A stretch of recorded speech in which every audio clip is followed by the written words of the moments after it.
Pixfra Sirius S650 je model, ktorý nadväzuje na filozofiu S435, ktorá sa hodí na pozorovanie na dlhé vzdialenosti, ale posúvajú ešte o výrazný krok ďalej.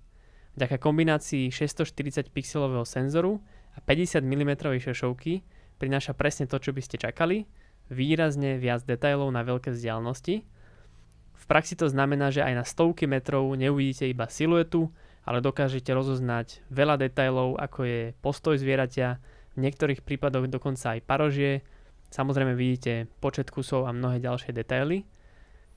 Najlepšie sa nám osvedčila v otvorenom teréne, čiže na lúkach, poliach alebo na horských svahoch, kde viete naplno využiť jej veľký dosah a schopnosť zachytiť obrovské množstvo detailov. Oproti modelu S635 je rozdiel v detailoch na väčšiu vzdialenosť naozaj citeľný a práve tu má S650 navrch. Treba ale počítať s tým, že za tento výkon do diaľky sa platí užším zorným uhlom. Na 100 metrov vidíte približne 15 metrov široký záber, čo znamená, že v lese alebo na kratšej vzdialenosti sa s ňou pracuje horšie a orientácia je pomalšia. Hlavne keď pozorujete na vzdialenosti 50 metrov alebo kratšie, ten obraz je už veľmi priblížený a strácate prehľad o okolí.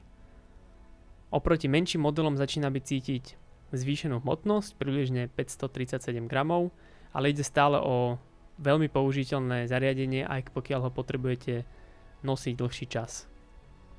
A z pohľadu ceny sa už dostáva do kategórie, kde začínajú aj modely s duálnou šošovkou, takže výber začína byť viac o preferenciách, čo vám reálne vyhovuje, než o jednoznačne lepšej voľbe.